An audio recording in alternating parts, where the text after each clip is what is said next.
स्वागत है आपका एक बार फिर से आपके अपने YouTube चैनल अनुज सर मैथ क्लासेज में। जी हाँ बच्चे, सही सुना आपने। Complete revision course of class 10th math का स्टार्ट होने वाला है। आज ही से स्टार्ट करेंगे क्योंकि आज बहुत ही अच्छा दिन है, नेशनल मैथमेटिक्स डे है। और इस मौके पर मैं आप सभी बच्चों के लिए लेके आया हूँ एक खुशखबरी। चाहे वो बच्चा 10th के हरियाणा बोर्ड से हो, चाहे वो बच्चा 10th के CBSE बोर्ड से हो, और लेवल चाहे उसका बेसिक हो चाहे लेवल उसका स्टैंडर्ड हो, सभी बच्चों को बेनिफिट मिलने वाला है। क्योंकि हम नेक्स्ट 45 डेज में कंप्लीट रिवीजन कोर्स करने वाले हैं मैथमेटिक्स का, ठीक है, जिसमें आपको सारे इंपॉर्टेंट क्वेश्चंस मिलेंगे, चैप्टर वाइज सारे क्वेश्चंस मिलेंगे जो एग्जाम में पूछे गए हैं या पूछे जाएंगे आगे भी, ठीक है। तो सारे के सारे important questions, important notes, important remarks जो भी क्वेश्चन में पूछे जा सकते हैं वो सारे क्वेश्चंस हम करेंगे विद इन नेक्स्ट 45 डेज में। तो 45 का डेज का ये बैच रहेगा हमारा, ठीक है। तो जल्दी से तैयार हो जाइए बेटा। बात करते हैं कि सर ये कोर्स पेड होगा या फिर ये कोर्स फ्री ऑफ कॉस्ट होगा। बिल्कुल बेटा, ये कॉस्ट फ्री ऑफ कॉस्ट ही समझो आप, क्योंकि बिल्कुल नॉर्मल फीस मैंने इस कोर्स की रखी है, तो फ्री ऑफ कॉस्ट के बराबर है ना। फीस भी थोड़ी सी इसलिए ले रहा हूं मैं क्योंकि बेटे कोई चीज जो आपको फ्री में मिलती है ना, उसकी कोई वैल्यू, कोई इंपॉर्टेंस नहीं होती है ना। तो जैसे आप कोर्स की फीस सुनोगे तो आप झट से हाँ बताओगे, और फिर लेक्चर देखने के बाद तो आपको पता चल ही जाएगा, ठीक है। तो कोर्स की फीस है बेटे मात्र 200 रुपीज पर मंथ। बिल्कुल बेटे, मात्र 200 रुपीज पर मंथ इस कोर्स की फीस रहेगी। तो जो भी इंटरेस्टेड बच्चे हैं वो मेरे व्हाट्सएप नंबर पर बता सकते हैं कि सर मैं इंटरेस्टेड हूं और मैं आपका बैच ज्वाइन करना चाहता हूं, ठीक है। बिल्कुल नॉर्मल सी फीस है। आप कहीं भी जाओगे इंस्टीट्यूशन में तो वहां पे फीस 1000 रुपीज, 1500 रुपीज, तो इतने रुपए पे करने पड़ेंगे आपको। यहां आपको बैठे बिठाए घर पे ऑनलाइन कोचिंग मिल रही है बेटा, एक तरीके से वो आप बेनिफिट ले सकते हो इसका, ठीक है। कोई बच्चा जो मिडिल परिवार से है, जो 200 रुपीज भी पे नहीं कर सकता, तो बिल्कुल आप मुझे व्हाट्सअप कर सकते हैं कि सर मेरी इकोनॉमिक कंडीशन ठीक नहीं है, क्या आप प्लीज मेरे को ये कोर्स फ्री ऑफ कॉस्ट दे सकते हैं।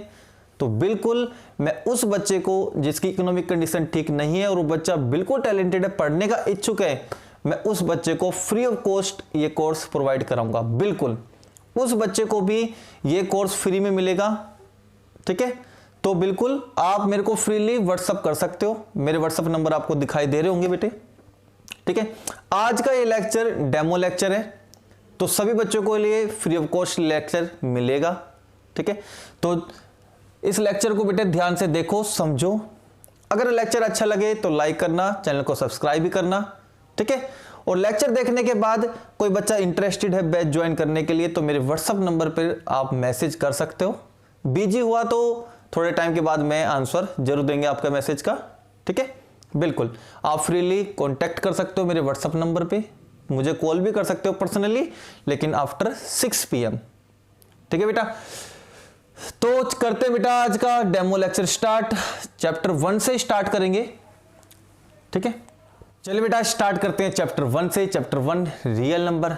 जानते हैं कुछ इंपॉर्टेंट फैक्ट्स, कुछ important points, remarks and some important definition. उसके बाद करेंगे क्वेश्चंस की प्रैक्टिस। तो चलिए सबसे पहले पता होना चाहिए रियल नंबर्स। हम नंबर्स के बारे में पढ़ रहे हैं तो नंबर्स के बारे में भी पता होना चाहिए। तो सबसे पहला नंबर आपको दिखाई दे रहा होगा नेचुरल नंबर। पता होना चाहिए सर नेचुरल नंबर क्या है। तो all counting number is known as natural number, या all counting number starting from 1 is called natural number. जैसा आपको दिखाई दे रहा होगा बेटा कि सर नेचुरल नंबर को हम डिनोट करते हैं कैपिटल N से और स्टार्टिंग हो गई 1 से, तो 1 2 3 and so on is called natural number. बात करते हैं होल नंबर की। तो सर होल नंबर क्या होगा, तो all counting number together with zero. जितने भी काउंटिंग नंबर आप ये आपने लिखे थे या पढ़े थे उसके साथ मैं जीरो और ऐड कर दूं, जीरो भी इंक्लूड कर दूं, तो वो बन जाएंगे होल नंबर। तो आप कह सकते हो कि सर होल नंबर वो होगा जो जीरो से स्टार्ट होकर और आगे तक चलता रहेगा। तो 0 1 2 3 and so on is known as whole number, ठीक है। बात करते हैं इंटीजर की। इंटीजर क्या होगा,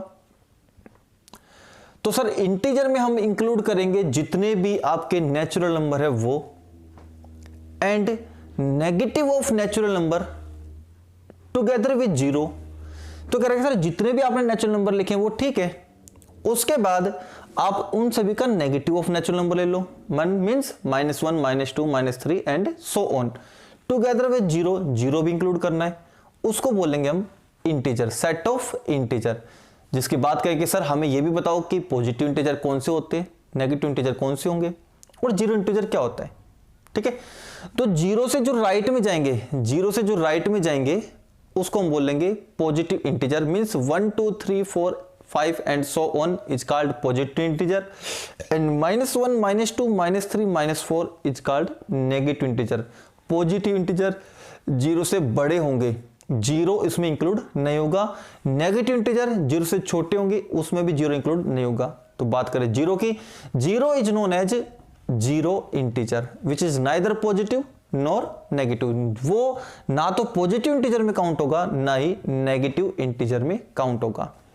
अच्छा सर, बात करें कि नॉन नेगेटिव इंटीजर की, तो नॉन नेगेटिव इंटीजर की सेंस निकालो कि नेगेटिव इंटीजर नहीं होना चाहिए, बस ये है, नेगेटिव इंटीजर नहीं होना चाहिए। It means sir -1 -2 -3 and so on नहीं होने चाहिए, केवल वही तो हटेंगे।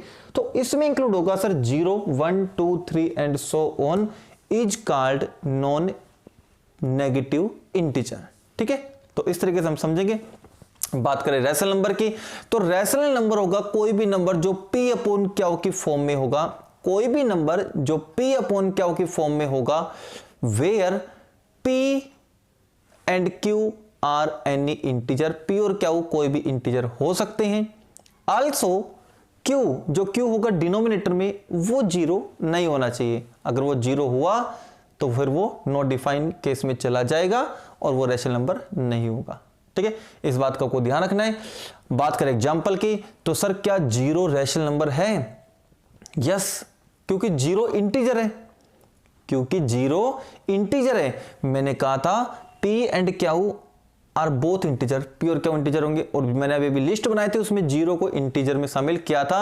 और जीरो को मैं p अपॉन क्यू की फॉर्म में लिख सकता हूं, 0/1 कर लो, 0/2 कर लो, 0/3 कर लो, 0.7 कर लो, रहेगा तो जीरो ही। तो जीरो को p अपॉन क्यू की फॉर्म में लिख सकते हो, तो वो क्या कहलाएगा सर? इंटीजर कहलाएगा। बिल्कुल बिल्कुल इंटीजर कहलाएगा। ठीक है, बात करें सर 2/0, तो सर 2/0, अब जीरो अपॉन में चला गया, डिनोमिनेटर चला गया। मैंने कहा था डिनोमिनेटर तो जीरो होने ही नहीं चाहिए, इसलिए वो इंटीजर नहीं है। ठीक है सर, तो चलिए ये इंपॉर्टेंट पॉइंट था। अब बात करते हैं सर प्राइम नंबर क्या होगा। प्राइम नंबर क्या होगा बेटा? तो सर कोई भी नेचुरल नंबर जो 1 से बड़ा हो, ध्यान समझना, कोई भी नेचुरल नंबर जो 1 से बड़ा हो and it's divide itself only, और केवल अपने आप से डिवाइड होता हो। कोई भी नेचुरल नंबर जो 1 से बड़ा हो, तो 1 इज नॉट ए प्राइम। ये ध्यान रखना, 1 इज नॉट ए प्राइम, क्योंकि प्राइम नंबर की डेफिनेशन क्या है? कोई भी नेचुरल नंबर जो 1 से बड़ा हो एंड डिवाइड इटसेल्फ ओनली, और केवल अपने आप से डिवाइड होता हो, वो नेचुरल नंबर बनेगा। लिस्ट बनाई, तो स्टार्टिंग फ्रॉम 2 की बात करते हैं। सर 2 पहला प्राइम नंबर है। 2 क्या है? पहला प्राइम नंबर है, और 2 ही एक ऐसा प्राइम नंबर है जो इवन प्राइम नंबर है। जितने भी प्राइम नंबर मिलेंगे सारे ओड मिलेंगे अदर देन 2। 2 के अलावा जितने भी प्राइम नंबर मिलेंगे वो सारे ओड मिलेंगे। 2 ही एकमात्र ऐसा प्राइम नंबर है जो इवन प्राइम नंबर है। तो आपसे पूछ ले 1 मार्क क्वेश्चन में कि सर बताइए कि लार्जेस्ट इवन प्राइम नंबर कौन सा है, सबसे बड़ा इवन प्राइम नंबर कौन सा है? तो आप बोलोगे सर 2, केवल 2। सबसे छोटा प्राइम नंबर कौन सा है? आप बोलोगे सर 2। फर्स्ट प्राइम नंबर कौन सा है? आप बोलोगे सर 2। ठीक है ना, तो इस तरीके से आपको याद रखना है। आगे लिस्ट बनाए तो 3 भी आएगा, उसके अंदर 5 भी आएगा। आप चेक कर लो, ये 3 5 1 से बड़ा है और केवल अपने आप से डिवाइड होगा। 3 केवल 3 से, 5 केवल 5 से। बात करूं मैं 6 की, सर 6 प्राइम नंबर नहीं है, बिकॉज 6 सर 2 से भी डिवाइड हो रहा है, 6 सर 3 से भी डिवाइड हो रहा है, और according to condition of prime number उसमें कहा गया था कि कोई भी नंबर जो अपने आप से डिवाइड होगा वो ही प्राइम नंबर कहला सकता है, उसके अलावा नहीं कहला सकता। तो 6 प्राइम नंबर आपका नहीं होगा। बात करें 7 की, यस सर 7 प्राइम नंबर है, डिवाइड होगा केवल 1 से। 1 से तो सारे डिवाइजर होते हैं, 1 से तो 1 तो सभी का फैक्टर बनेगा, तो 1 की बात ना करें, केवल अपने आप से डिवाइड होगा 7, 7 से ही डिवाइड होगा, 7 प्राइम नंबर है, ठीक है ना। इसी तरीके से आगे लिस्ट बना सकते हैं 11, 13, 17, 19, 23, 29 बना सकते हैं, 31, ठीक है सर। ऐसे ऐसे लिस्ट बन जाएंगी। बात करें कंपोजिट नंबर की, सर कंपोजिट नंबर क्या होंगे, है ना। तो वो कंपोजिट नंबर होंगे जो नंबर प्राइम नहीं होंगे। सर ये क्या बोल दिया, यस बिल्कुल सही है भाई, वो सारे नेचुरल नंबर जो प्राइम नहीं है वो कंपोजिट होंगे। तो सर 1, सर 1 तो नहीं है, 1 तो कंपोजिट नहीं है, बिल्कुल सर। तो वही हम नेचुरल नंबर लेंगे जो 1 से बड़े होंगे और फिर डेफिनेशन में सुधार करेंगे, सर वो नेचुरल नंबर जो 1 से बड़ा हो और प्राइम ना हो। अब हम लिस्ट बना सकते हैं, सर ऐसे नंबर जो 1 से बड़े हो, तो 1 से बड़े हो तो सर 1 को तो हटाओ, ऐसे नंबर जो 1 से तो बड़े हो और वो नंबर जो प्राइम ना हो वो कहलाएंगे कंपोजिट सर। तो सर 1 से बड़े जो कंपोजिट जो प्राइम ना हो, तो सर ये प्राइम है, ये कंपोजिट नहीं हो सकता, सर ये प्राइम है, कंपोजिट नहीं हो सकता, सर ये प्राइम नहीं है, तो मैं क्या कहूंगा ये कंपोजिट है। तो पहला नंबर कौन सा है जो कंपोजिट है, तो हम कहेंगे sir first composite number is 4। ये भी कह सकते हैं सर सबसे छोटा कंपोजिट नंबर कौन सा है, तो 4 है। The smallest composite number is 4 है, यस। तो सबसे छोटा कंपोजिट नंबर 4 है, सबसे छोटा प्राइम नंबर 2 है, ये भी प्राइम है ना, ये प्राइम है तो कंपोजिट नहीं हो सकता। सर ये प्राइम नहीं है, क्योंकि प्राइम होता तो ये केवल अपने आप से डिवाइड होता, तो ये कौन सा नंबर है, कंपोजिट, बिल्कुल। सर ये प्राइम है तो कंपोजिट नहीं हो सकता, सर ये कंपोजिट है, सर ये भी कंपोजिट है। कंपोजिट नंबर वो होगा जो अपने नंबर को छोड़कर अपने से छोटे किसी अदर नंबर से भी डिवाइड हो जाता हो। समझ में आया, समझ में आया बेटा। कंपोजिट नंबर कौन सा होगा, कंपोजिट नंबर वो होगा जो 1 से बड़ा होना चाहिए और अपने नंबर को छोड़कर अपने से छोटे किसी अदर नंबर से भी डिवाइड होता हो। तो 9 अपने नंबर को छोड़कर वो 3 से डिवाइड हो रहा है, इसलिए वो कंपोजिट है, ठीक है ना। बात करें 10 की, तो 10 भी कंपोजिट है। ये सर प्राइम है, ये अपने से छोटे नंबर से किसी से भी डिवाइड नहीं हो रहा, इसलिए प्राइम है। सर 12 प्राइम नहीं है, 12 कंपोजिट है, ये अपने नंबर को छोड़कर 2 से भी डिवाइड हो रहा है, 3 से भी हो रहा है, 4 से भी हो रहा है, 6 से भी हो रहा है, तो ये प्राइम नंबर नहीं है। क्लियर है, चलिए सर क्लियर हो गया, बिल्कुल बिल्कुल क्लियर हो गया सर हमें। तो अब बात करते हैं कि सर अब हमें बताओ नेक्स्ट थ्योरम जो सबसे मोस्ट इंपोर्टेंट थ्योरम है, sir fundamental theorem of arithmetic. बहुत बार सुनिए sir, fundamental theorem of arithmetic बहुत बार सुनिए, है क्या एक्चुअल में ये फंडामेंटल थ्योरम ऑफ अर्थमेटिक, तो अच्छे से जान लो बेटा फंडामेंटल थ्योरम ऑफ अर्थमेटिक क्या है। चलो बात करते हैं फंडामेंटल थ्योरम ऑफ अर्थमेटिक की। तो sir fundamental theorem of arithmetic है क्या, बहुत बार सुना है sir fundamental of theorem of arithmetic के बारे में, बट एक्चुअली में है क्या वो बता दो सर। तो चलिए बात करते हैं फंडामेंटल थ्योरम ऑफ अर्थमेटिक की, एक बार डेफिनेशन को देख लेते हैं क्या है। तो in a fundamental theorem of arithmetic every composite number can be express as the product of primes and this expression is unique apart from the order in which prime factors occurs.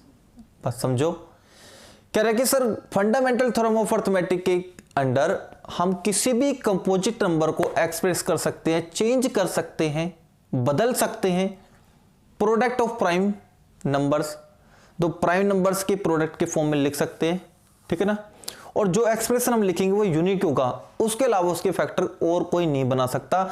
जो prime factor के हम बना के रखेंगे वही prime factor होगा, इसके अलावा कोई फैक्टर नहीं होगा apart from the order in which prime factors occurs. इसका मीनिंग क्या है कि सर फैक्टर को आगे पीछे ले सकते हैं, जैसे 12 12 के हम फैक्टर करेंगे तो एक बनेगा 2 इंटू 2 इंटू 3। किसी बच्चे ने 3 इंटू 2 इंटू 2 लिख दिया तो गलत नहीं है, ऑर्डर आगे पीछे हो सकता है, ऑर्डर आगे पीछे हो सकता है, लेकिन जो प्राइम फैक्टर बनेंगे वो यूनिक बनेंगे, यही बनेंगे, कोई और नहीं कह सकता, ठीक है जी। तो ऐसा आपको ध्यान रखना है। अब बात करते हैं सर इसके इंपॉर्टेंट क्वेश्चन स्टार्ट करो, बताओ एक दो क्वेश्चंस, वो स्टार्ट करते हैं। तो लेट्स हैव ए लुक बेटा। चलिए बेटे स्टार्ट करते हैं रिवीजन कोर्स का पहला और इंपॉर्टेंट क्वेश्चन। सारे क्वेश्चन इंपोर्टेंट होंगे, जहां जो भी क्वेश्चन कराया जाएगा यहां पे वो सारे क्वेश्चन इंपोर्टेंट होंगे। इसमें ये नहीं होगा कि सर कि ये आएगा, ये छोटा है, ये बड़ा क्वेश्चन है, ये लेंथी क्वेश्चन है, कुछ भी आ सकता है। सारे क्वेश्चन जो मेन इंपोर्टेंट होंगे बेटे, जिसपे ट्रिपल स्टार लगा मिलेगा, वो सारे क्वेश्चंस मैं आपको कराऊंगा। ठीक है, पहला क्वेश्चन लेते हैं, समझने की कोशिश करना। बोला गया आपको कि sir find the smallest number, it means find the least number. वो छोटे से छोटा नंबर क्या है जिसका रिमाइंडर 15, 5 एंड 20 बचता है जब हम डिवाइड करते हैं किससे, 25 से, 15 से एंड 30 से रेस्पेक्टिवली। तो समझने की कोशिश करो क्या है सर, वो छोटा नंबर बताओ, वो छोटे से छोटा नंबर बताओ जिसको हम 25 से, 15 से और 30 से अलग अलग डिवाइड करें तो remainder in each case 15, 5 and 20 बचता हो अलग अलग। ठीक है, चलिए बात करते हैं सॉल्यूशन सर कैसे बनाएंगे। बस याद रखना यहाँ पे लिस्ट नंबर आ सकता है, स्मॉलेस्ट नंबर आ सकता है, ये दोनों केस आएंगे। तो ऐसे क्वेश्चंस करने के लिए क्या है, तरीका क्या है, आप ये देखो कि किससे डिवाइड किया जा रहा है, किससे डिवाइड किया जा रहा है। तो डिवाइड किया जा रहा है सर 25 से, 15 से एंड 30 से। ठीक है ना, तो क्या लिखेंगे सॉल्यूशन में, firstly we have to find the LCM, least number में आएगा एलसीएम ऑफ किसका बेटा, जिससे डिवाइड किया जा रहा है 25 का, 15 का एंड 30 का। इसका हम एलसीएम निकाल लेंगे by using prime factorisation method. तो सुन लो, कभी भी ऐसा क्वेश्चन आ जाए जिसमें हमें निकालना हो फाइंड द स्मॉलेस्ट नंबर या फाइंड द लीस्ट नंबर, तो उस केसेस में क्या करना है, जिस नंबर से डिवाइड किया जा रहा है तो डिवाइड किया जा रहा है इन तीनों नंबर से अलग अलग, तो इन तीनों नंबर का हम एलसीएम फाइंड आउट करेंगे by using prime factorisation method. Time लगेगा, लेकिन कॉन्सेप्ट मजबूत होने के बाद वही क्वेश्चन जो मैं अगला दूंगा वो आप 2 से 3 मिनट में कर दोगे। बस प्रैक्टिस की जरूरत है आपको। ठीक है ना, वो सारे क्वेश्चंस मैं आपको कराऊंगा। तो 25 के सर आप फैक्टर कहोगे, सर 25 के फैक्टर बनेंगे ये, सर 15 के फैक्टर बनेंगे ये, और सर 30 के फैक्टर बनेंगे ये, बिल्कुल। और सर जो एलसीएम आएगा वो एलसीएम हम कहेंगे एक तो 2 बनेगा, एक 3 बनेगा, एक सर 5 बनेगा और एक 5 बनेगा, बिल्कुल ये बनेंगे। ठीक है ना, पता है कैसे लेते हैं ये, पता है कैसे लेते हैं, यहां देखो सर 5 आ रहा है 2 टाइम्स, यहां 5 आ रहा है एक टाइम्स, तो 2 5 की जितनी हाईएस्ट पावर वो लेंगे। तो हम कहेंगे सर इन तीनों नंबर में 3 टाइप के फैक्टर आ रहे हैं, फैक्टर आ रहे हैं 2, फैक्टर आ रहा है 3 और फैक्टर आ रहा है 5, ये 3 आ रहे हैं। तो 2 की हाईएस्ट पावर जो होगी वो आएगा एलसीएम में, तो सर 2 की एक ही पावर है। सर 3 की हाईएस्ट पावर जो होगी वो आएगा एलसीएम में, तो सर 3 की एक ही पावर है। 5 की जो हाईएस्ट पावर होगी वो आएगा एलसीएम में, तो सर 5 की 2 पावर यहाँ पे तो एक ही है, जो हाईएस्ट पावर है वो लेंगे, वो एलसीएम बन जाएगा। तो सर इसका एलसीएम जो आएगा वो एलसीएम आएगा सर 150। यस, ये एलसीएम आ गया। अब फॉर्मूला सुन लो, हमें कौन सा नंबर निकालना है, स्मॉलेस्ट नंबर। ये स्मॉलेस्ट नंबर है आपका रिक्वायर्ड नंबर, ये स्मॉलेस्ट नंबर क्या है आपका, रिक्वायर्ड नंबर। तो हम कहेंगे सर जो आपका रिक्वायर्ड नंबर आएगा उसका निकालने का फॉर्मूला देख लो, सिंपल सा। तो रिक्वायर्ड नंबर कैसे निकालते हैं, एलसीएम माइनस में डिवाइजर। सर ये डिवाइजर क्या होता है, डिवाइजर सुन लो, डिवाइजर वो होगा जिससे डिवाइड किया जाएगा। तो डिवाइड किससे कर रहे हैं हम, 25 से, अगले केस में 15 से, उससे अगले केस में 30 से, तो वो डिवाइजर है। ये तीनों डिवाइजर हैं, अलग अलग केस में यूज करेंगे। प्लस में इनका सेपरेट रिमाइंडर, अलग अलग रिमाइंडर आएगा, इनका अलग अलग रिमाइंडर आएगा, सेपरेट रिमाइंडर। अब सुनो सर, अब कैसे यूज करेंगे, 1 बाय 1 देखना, 1 बाय 1 देखना। तो सर एलसीएम तो आया है 150 माइनस में डिवाइजर, पहले मैंने किससे डिवाइड किया था सर 25 से। जब मैंने 25 से डिवाइड किया था तो उस केस में रिमाइंडर कौन से थे, रिमाइंडर था सर 15, ये तो है। तो ये कह रहा है कि सर वो छोटा नंबर क्या है जिसमें रिमाइंडर ये बचता हो, ये बचता हो और ये बचता हो, जब हम डिवाइड करते हैं इससे, इससे और इससे अलग अलग। तो सर हम जब इससे डिवाइड करेंगे तो रिमाइंडर आपको बचेगा 15, तो रिमाइंडर है सर 15, इसका अलग रिमाइंडर ये है। इसको सोल्व कर लो, इसको सोल्व कर लो आप, तो आप कहोगे सर इसमें से ये वाला आप माइनस करोगे तो 125 बचेगा, 125 में 15 ऐड करेंगे तो 140 बचेगा। और सर आप कोई भी चेक कर लो, एक ही चेक नहीं दूसरा कर लो, आप दूसरा चेक कर लो चाहिए।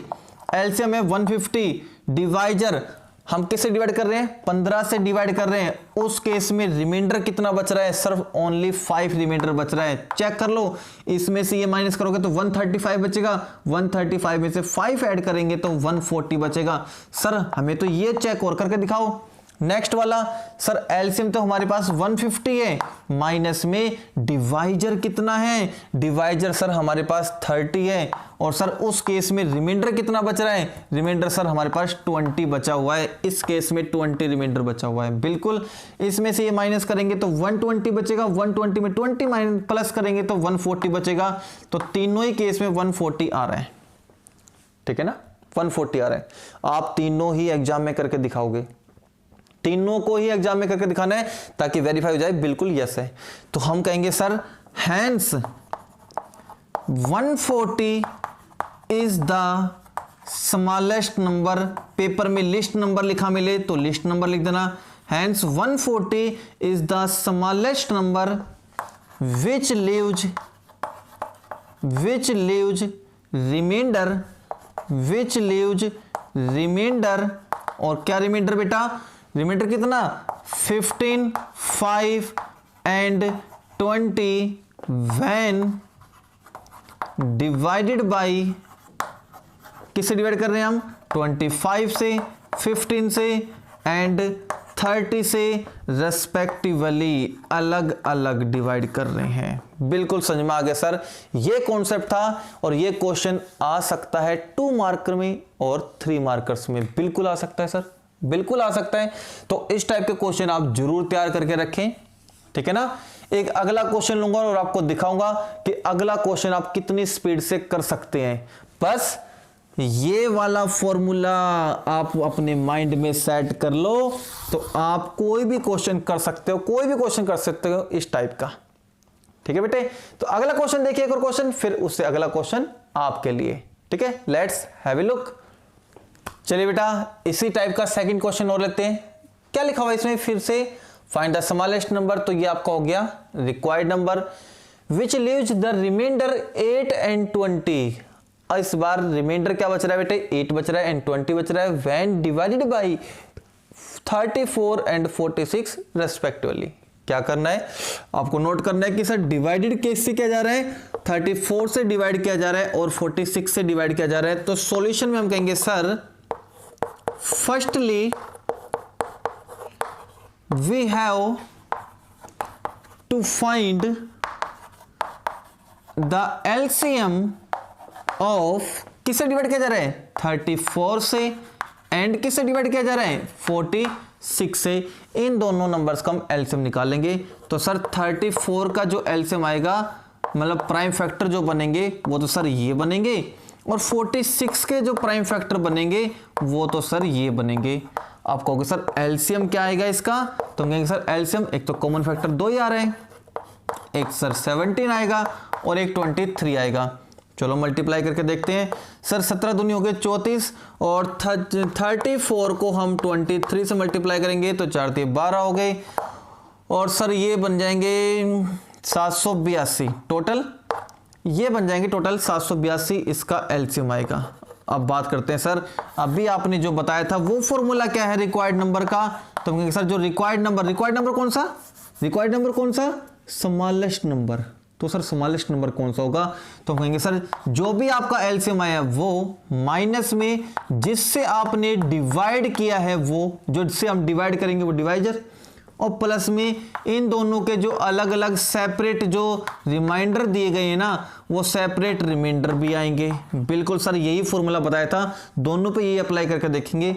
तो रिक्वायर्ड नंबर कौन सा है जो हमें स्मॉलेस्ट नंबर निकालना है वो, तो सर एलसीएम आया आपके पास 782 माइनस सर डिवाइजर हमने पहले 34 से डिवाइड किया था बिल्कुल, और उस केस में जो रिमाइंडर बचा हुआ था वो 8 था, वो प्लस में 8 करेंगे तो बैलेंस करो सर, ये और ये हो गए 790, मिला के 790 में से 34 गएंगे तो कितने बचेंगे? 756, 700 बचेंगे 56। चेक कर लो, चेक कर लो बेटे, 790 में से ये घटाएंगे तो 756 बचेंगे, बिल्कुल सही है सर। और सर अगर हम तो ये सेकंड वाला केस चेक करें तो, सेकंड वाला केस चेक करें तो कर लो, एलसीएम है सर 782 माइनस डिवाइजर, इस बार डिवाइजर 46 है, इस बार डिवाइजर 46 है, और उस केस में जो रिमाइंडर बच रहा है वो रिमाइंडर बच रहा है आपका 20, बिल्कुल सर ये बच रहा है। तो इसको आप बैलेंस करके देख लो, इसका बैलेंस करके देखोगे तो इसका भी बैलेंसिंग यही आएगा। तो दोनों केसेज में सेम आया 756। तो हम क्या कहेंगे सर, देयरफॉर या हेंस जो भी कहना चाहो, 756 is the smallest number, is the smallest number which leaves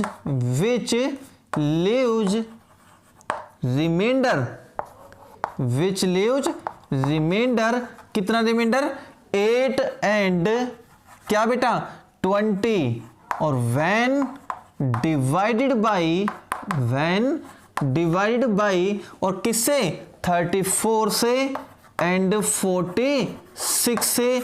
इतना आप लिख सकते हैं बेटा, इतना आप लिख सकते हैं, बिल्कुल है ना।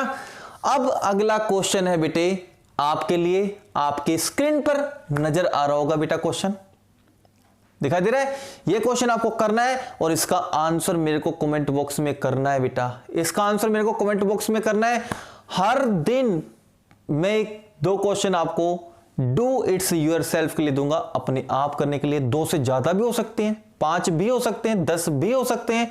वो सारे क्वेश्चंस मैं प्रैक्टिस के लिए दूंगा जो मैं प्रत्येक दिन कराऊंगा। ये बेटा डेमो लेक्चर था इसलिए मैंने एक ही टाइप कराई है, बट अगले दिन से, नेक्स्ट डे से जैसे हम कंटिन्यू स्टार्ट कर देंगे तो मैं 3-3 टाइप, 4-4 टाइप एक दिन में कराऊंगा, ताकि जल्दी से जल्दी सिलेबस कवर हो जाए। और हमारा टारगेट है बेटा लास्ट 45 डेज का, विद इन 45 डेज हम कंप्लीट रिवीजन कोर्स कर लेंगे। तो बच्चे तैयार हो जाइए, कमर कस लीजिए बेटा, और एग्जाम की सबसे बेस्ट प्रिपरेशन के लिए तैयार हो जाइए।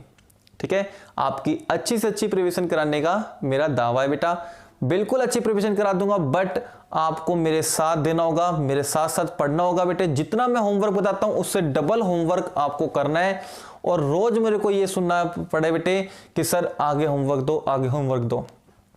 ठीक बेटे, चाहे आप किसी से बोर्ड से हो, हरियाणा बोर्ड से हो, सीबीएसई बोर्ड से हो, कोई फर्क नहीं पड़ता, किसी भी स्कूल के बच्चे हो, कोई फर्क नहीं पड़ता। ठीक है ना, ज्ञान सबके लिए इक्वल है। ठीक है, तो कल से स्टार्ट करेंगे। जिस बच्चे को लेक्चर अच्छा लगा हो, पसंद आया हो, वो कमेंट बॉक्स में कर सकता है बेटे, कमेंट कर सकता है कि सर एक लेक्चर अच्छा लगा, मैं आपका बैच ज्वाइन करना चाहता हूं। ठीक है, वो बिल्कुल मेरे व्हाट्सएप नंबर में मैसेज कर सकता है, मैं उनको बता दूंगा कि वो 200 रुपीज कैसे पे करने हैं। ठीक है बेटा, चलिए अच्छी बात है बेटे। तो कल से स्टार्ट करेंगे लेक्चर कंप्लीट रिवीजन कोर्स का, सेकंड लेक्चर, सेकंड टाइप, और बड़े एनर्जेटिक स्टाइल के साथ। ठीक है, कल मिलते हैं आपसे। थैंक यू बेटे।